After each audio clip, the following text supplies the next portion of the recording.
반갑습니다.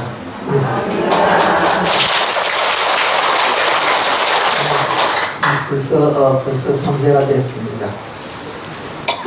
오늘은 제가 이제 법문 때마다 저한테는 좀 쉬운 일이지만은 우리 불사님들한테는 조금 어려운 이야기들을 좀 했습니다. 오늘은 보너스 같이 조금 쉬운 걸로 말씀을 좀 드리겠습니다.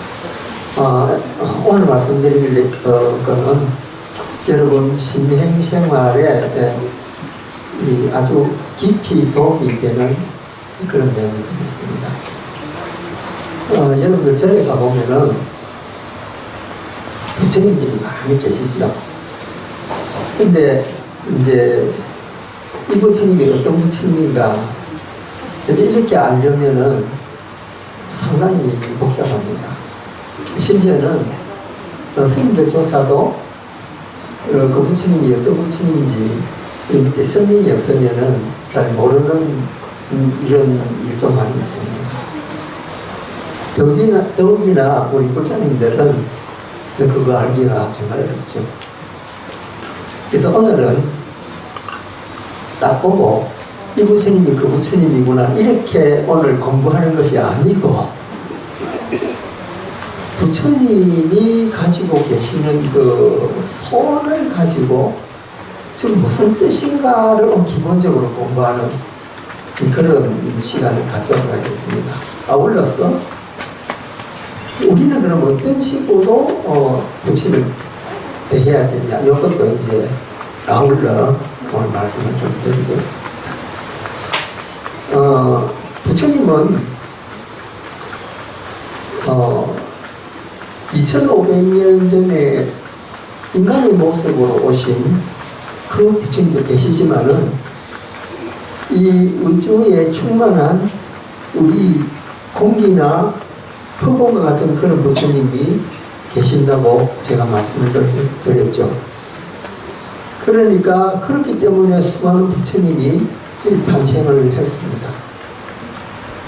그런데 모든 부처님은 손 모양을 들거나 아니면 이렇게 하거나 아니면 이렇게 하거나 각각 이렇게 여러 가지 모습이 있습니다. 그럼 과연 그게 뭘 뜻하는 건가? 우리가 이제 말씀을 잘 못하는 분들이 하는 그 언어가 있죠. 그걸 수화라고 부르잖아요. 근데 우리가 수화를 안 배운 사람은 그 수화하는 걸 보면 전혀 그 내용이 뭔가 알 수가 없습니다. 그러니까 부처님께서는 이제 말씀을 못 하시죠. 나무나 돌로 뭐 이렇게 흙이나 이런 걸로 만들어져 있기 때문에 이제 그거는 부처님의 모습을 그냥 인간이 이런 모습일 거다 하고 그리워해서 만든 그런 상에 불과합니다. 그런데 어쨌든 그런 부처님이라 하더라도 우리한테 주는 메시지가 있을 거 아닙니까? 그러니까 그런 메시지를 읽어야 됩니다. 그래서 가장 쉽게 읽을 수 있는 그 메시지를 몇 가지만 알려드리면 어느 절에 가든지 그 손 모양을 하고 있으면 아 이건 이런 뜻이구나. 처음에 제일 많이 보는 게 이 모습입니다. 근데 이런 모습이 있고 또 이렇게도 하기도 하고 이렇게도 하기도 하고 여러 가지가 있습니다. 근데 어쨌든 이렇게 되어 있는 것은 기본입니다. 이렇게 이건 뭘 뜻하느냐, 이거는 진리를 뜻합니다. 진리를 뜻하는데 누군가가 그 진리가 무엇이다 하고 이야기를 해줘야 될 거 아닙니까? 그러니까 진리라고 하는 것은 우주의 본래 모습을 이야기하는 건데 그걸 누가 일러줘야 우리가 듣고 이해하면서 아 이것이 진리구나 이렇게 생각하게 되죠. 그걸 이제 불교에서 그 진리를 담마라고 부르잖아요. 그 담마가 이제 우리 한국말로는 다르마 이렇게 부르죠. 달마가 서쪽에서 오셨다 이 말이 사람이 온 게 아니고 사실은 그 진리가 왔다 이 뜻입니다. 그래서 진리를 말씀을 하는 것을 뭐라고 표현하냐면요. 수레바퀴를 구르는 것과 같이. 그러니까 이 옛날에 수레라는 게 발명될 때는 대단한 이 발전이었거든요. 그래서 그 인도 국기에도 보면은 수레가 딱 박혀 있잖아요. 근데 그 수레, 인도 국기에 박힌 수레가 어디서 왔느냐면 아쇼카 왕의 석조에서 나왔습니다. 그러면 아쇼카라는 사람은 어떤 사람이냐? 최초로 인도 전역을 통일한 대단한 왕입니다. 2000년도에 유엔에서 세계적으로 가장 위대한 왕이 누구냐는 투표가 있었는데 알렉산더 대왕도 있고 많이 있습니다. 나폴레옹도 있는데 그 중에서 1위로 뽑힌 분이 아쇼카 대왕입니다. 그 정도로 위대한 왕이었죠. 근데 그분이 칼린가라는 전투에서 수많은 사람을 죽이고 난 뒤에 자기의 죄를 뉘우치면서 불교에 기여를 하게 됩니다. 그래서 법으로서 세상을 다스리겠다 이런 선언을 합니다. 그때 말하는 법이라는 게 불교를 의미합니다. 불교의 법으로 세상을 가르치겠다. 그래서 불교의 법을 가르치는데 그 수레와 같이 또는 배를 항해할 때 배 운전하는 그것처럼 불교를 내가 그 불교 진리를 갖다가 선포를 하겠다 이런 또 발언을 합니다.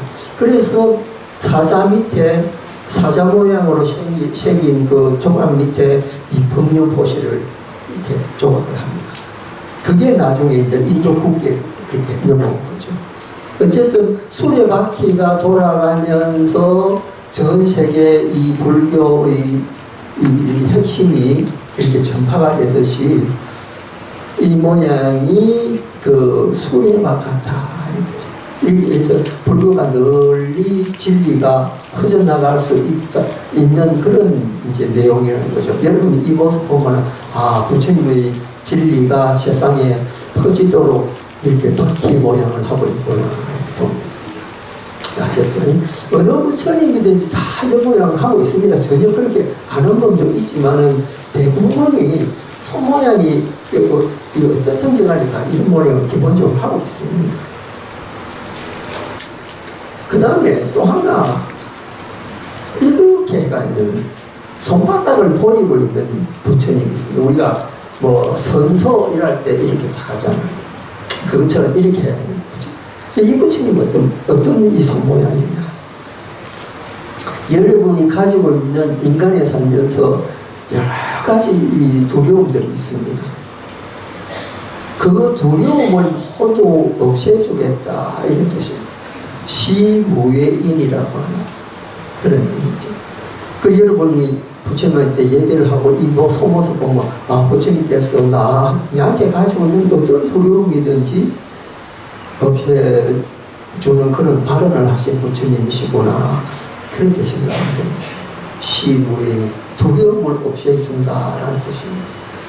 그 다음에 이렇게 손바닥을 이렇게 아래로 내려가지고 있는 부처님이 있습니다. 이런 모양은 뭐냐면요. 여의인이라고 해서 너의 소원은 무조건 나 말해라. 내가 다 들어줄게. 이런 뜻입니다. 그래서 부처님을 보면은 한 손이 이렇게 하고 또 한 손은 이렇게 해가는 부처님이 있습니다. 그 부처님은 두려움도 없애주고 소원도 다 들어줄게 이런 부처님. 그래서 그런 부처님한테 얘기할 때 부처님의 뜻대로 제 소원을 다 이루어주십시오. 이렇게 발언해야 됩니다. 그래서 요 세 개가 우리가 기본적으로 여기 보면은 이해할 수 있는 이제 그런 수인입니다. 그런데 수인이라고 그래요. 손수자에다가 조상인자지 그렇게 썼어요. 그리고 부처님은 이제 이런 메시지를 내가 이걸 여러분들한테 이거 해줄게 이런 이제 약속을 했잖아요. 그럼 여러분들은 부처님한테 뭐라고 이야기했습니까? 이거로 여러분도 수화하는 사람 이쪽에서 수화로 이야기하고 저쪽에서 수화로 이야기해야 될 거 아닙니까? 여러분도 수화로 부처님께 말씀을 드려야 됩니다. 오늘 이제 이거 말씀드리려고 여러분 합장 어떻게 합니까? 합장 한번 해보십시오. 여러분이 하고 있는 그 합장 이름 아십니까? 그냥 합장이라고 하죠. 아닙니다. 합장에는 이름이 있습니다. 그 합장 이름이 뭐냐? 견실합장이라고 합니다. 견실, 구들견자에다가 참다운 실자. 그래서 내 몸과 마음이 진실합니다. 이 뜻이에요. 그래서 우리가 어떤 그 법회를 가더라도 이게 기본이 되어 있는데 그게 뭐냐면 몸과 마음이 다르지 않다. 네, 진실합니다. 이런 뜻이에요. 그러면은 이걸 어떻게 기도를 합니까? 손만 이렇게 합니까? 아닙니다. 신, 구의 이 세 가지를 합니다. 신, 몸으로 하는 게 합장이잖아요. 합장이 몸으로 하는 거. 그 다음에 입으로 하는 거 뭡니까? 주를 읽는 거잖아요.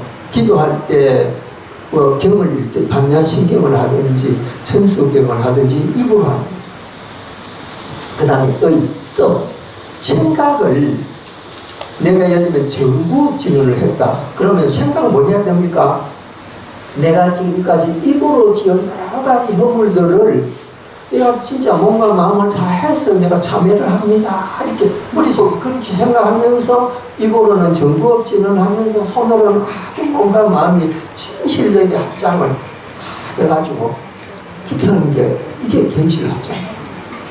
자, 여러분들 지금까지 그냥 습관적으로 해가지고 정구업지는 했는데 그게 아니고 신구의 삼업을 딱 닦는다 생각하면서 해야 됩니다. 자, 한번 해볼까요? 정구업지 같이 정구업지는 수리 마수리 수수리 사바 수리 마수리 수수리 사바 수리 마수리 수수리 사바. 어떻습니까? 지금까지 하던 거하고 뭐 느낌이 좀 다르죠. 이게 신구의 몸이 이 세 가지가 함께 연구를 해야 이게 진짜 연구입니다. 자, 그 다음에 이제 요 합장을 뭐라고? 견실합장. 견실. 정말로 몸과 마음을 다 해가지고 이제. 자, 그 다음에 이제 이 합장이 또 기가 막힌 합장이에요. 제가 보여드릴게요. 이렇게 하세요. 힘을 깎구나. 안 그러지? 간단하지요? 자, 이거를 조금 이제 이름을 가르쳐 드리니까. 자, 일단 합장하시고, 내가 지은 모든 것을 참여한다 생각하고, 이게 이제 단단해서 이게 무엇이 와도 이게 변하지 않고 깨지지 않는 그 단단함이 있다.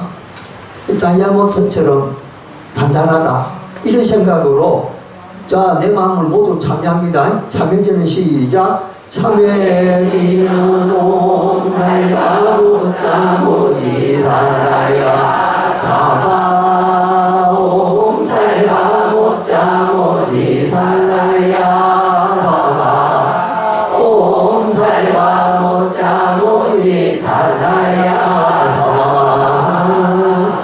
어떻습니까? 합장할 때 하고 이 합장할 때 하고 느낌이 다르죠. 완전히 내가 참여를 정말 하겠다는 마음으로 딱 단단하게 변하지 않는 그런 이제 마음으로. 여기 뭐니? 금강합장. 금강이 뭐 깨지지 않는 그 다이아몬드라는 말이죠. 그 다이아몬드처럼 단단하게 내 심심도 그렇게 굳고 나도 이렇게 변하지 않는 그런 마음으로 부처님께 내가 올립니다. 이런 뜻이죠. 그리고 내가 참여진을 할 때도 다음에는 절대 이거 안 범하겠다. 나쁜 일을 안 하겠다. 그게 생각으로라도 좀 적게 하겠다. 이런 생각을 하면서 입으로는 주문해오면서 이제 만터라라고 그러잖아요. 입으로 주문하는 거를. 그래 이제 만터라를 외우고 손으로는 이렇게 이 건강합장 하면서 이걸 무드라라고 그래요. 손으로 하는 거는 무드라를 지으면서 생각으로는 이제 자기가 마음 먹고 있는 거를 다 이렇게 하는 거예요. 그럼 이 세 개가 삼위일체가 될 때 제대로 된 이제 참여가 되는 거예요. 그래서 여러분들이 혼자서라도 집에서 이 연부를 할 때는 건강합장을 이거는 어느 연부이든지 다 통용됩니다.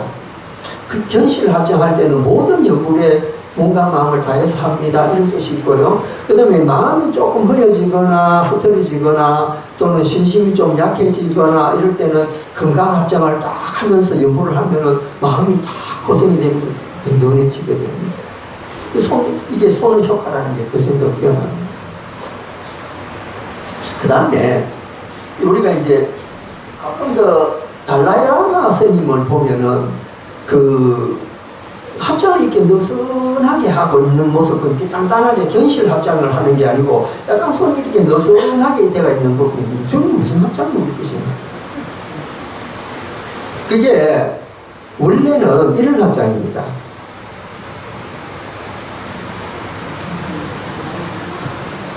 이게 안이 비었죠. 안이 비어가지고 허공과 같은 거. 그래서 마음을 완전히 텅 비운다는 뜻으로 허심합장. 허자는 허공할 때 허자. 마음 진짜. 그러니까 허공같이 내 마음을 비운다라는 합장입니다. 부처님 나는 소원도 없고 아무 바라는 것도 없고 그냥 내 마음 청청합니다. 내 마음 텅 비었습니다. 이건 내가 그냥 놔버렸습니다. 우리가 뭐 걱정 근심 있다가 마음 놔버리자. 내가 할 수 있는 영역이 아니야. 탁 놓잖아요. 그때 이 합장 다 하면서 연보를 다 하면은 마음이 되죠. 그것이 합장. 그 대나무라는 게 딱 보면은 안에 다 피어가 있잖아요. 그죠? 그러면서 꼬꼬하게 겨울에도 푸르고 여름에도 푸르고 다른 건 낙엽이 쫙 떨어지는데 대나무만이 아주 독자청청해가지고 쫙 있잖아요. 그리고 쓰임새도 많고. 그리고 마음을 다 비워버리면은 자기가 쓸모 있는 그런 사람은 거듭나요. 우리가 원하는 게 없기 때문에. 그러니까 사기꾼이 제일 겁내하는 사람이 누굽니까? 욕심 없는 사람. 사기 안 만치려고, 야, 이러면 돈 많이 벌린다. 나 관심 없어. 사기를 못 치는 거예요. 그것처럼 그냥 마음을 다 이렇게 비운 사람.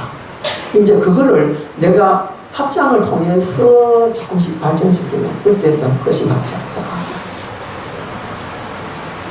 근데 이 합장도 어떤 연구를 하든지 이 합장이 가능합니다. 자, 그 다음에 합장 종류 많지요. 근데 여러분이 할 거 많습니다. 여러분이 이거를 몰라서 그렇지. 사실 불교는 늘 이야기하잖아요. 눈에 보이는 비상적인 것만 이게 불교라고 생각 안 해요. 파는 팔수록 엄청난 깊이가 있는 게 불교다. 빙상의 일각이란 말 알죠? 이 남극 북극에 얼음산이 나와 있는데 요만큼 나와 있는데 밑에 있는 건 엄청납니다. 그거 같은 게 불교다. 자, 우리가 그럼 합장 몇 개 되었습니까? 네. 견실합장, 건강합장, 허심합장, 이 세 가지 되었죠? 또 남아있습니다. 자, 이제 견실합장 한번 해보세요. 견실합장 해가지고 이 복한 손가락을 밖으로 삐져냅니다. 요렇게. 그러니까 요렇게 가지고 요렇게 꼬꼬리처럼 되죠. 근데 내가 여러 중생들한테 공양은 못 올리더라도 마음으로라도 모든 중생한테 내가 꼭 공양을 올리겠다. 그러니까는 저 아프리카 대륙에 있는 사람, 또 저 북한에 있는 분들, 고생하는 분들, 이런 분들 좀 멀리 있어서 내가 마음으로는 못하지만은, 물질로는 못하지만은 마음으로나 그분들 공양을 올리겠다. 그분들한테도 평화가 찾아오고, 그분들 행복하기를 바라겠다. 마음으로 영원하는 것. 요게 연화합장, 연꽃 있잖아요. 이 연화꽃처럼 이래가지고 이제 하는 거예요. 이럴 때 하면 좋은 게 이제 보공양진을 있죠.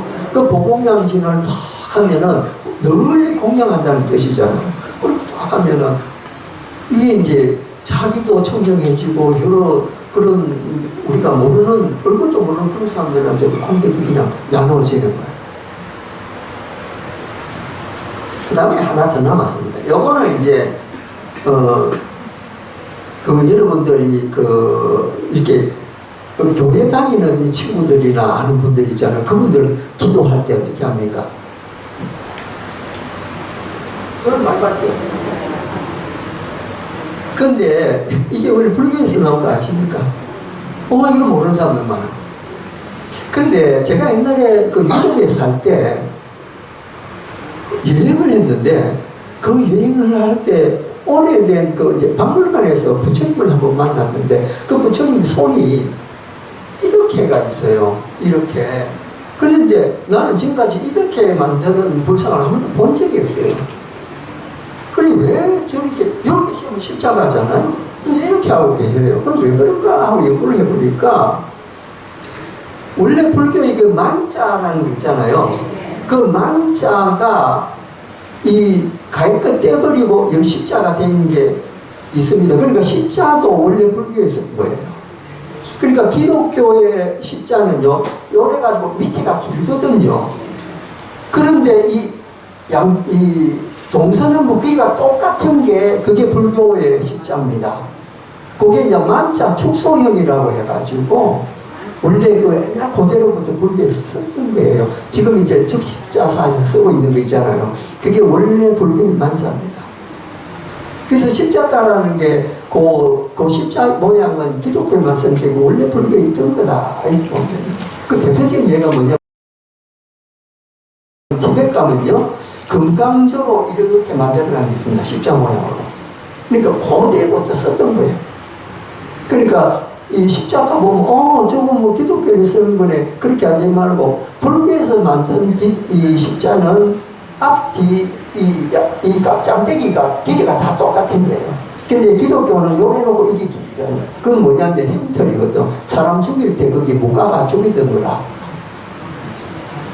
그래서 제가 우스갯소리로 기독교 친구들한테 그런 말 합니다.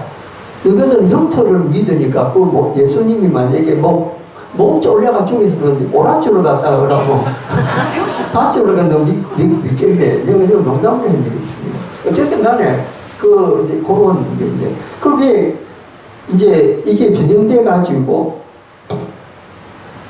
이렇게 되잖아요. 이게 뭐냐면은 여기 여십자잖아요. 여기서 이렇게 구부리면 절만자 모양 되겠죠. 여기서 절만자 모양을 이렇게 만드는 것이 고기도입니다. 예. 그래서 그거를 만자 합장이라고 부릅니다. 그래서 이게 다 불교 안에 있는 거예요. 그래서 오늘은 기도하실 때 여러분들이 머릿속에도 관계는 없는데 이제 생각하면서 자기 신심의 상태에 따라서 또는 기도의 내용에 따라서 여러분들이 수인을 선택을 해가지고 이렇게 이 합장을 오늘로 올려야 되겠다. 그러면은 내 마음이 조금 이제 다잡아야 할 때는 건강 합장하고 내 마음이 한결같아 이럴 때는 견신 합장하고 이렇게 여기서 이제 여러 가지 방법을 쓰면서 이제 주문이 올 때도 그러고 신구의 상업을 이렇게 해서 이제 그 수행을 해나가면은 여러분들이 아마 신앙생활에도 굉장히 도움되고 할 것 같습니다. 오늘은 이것으로서 오늘 이제 본문 마치겠습니다.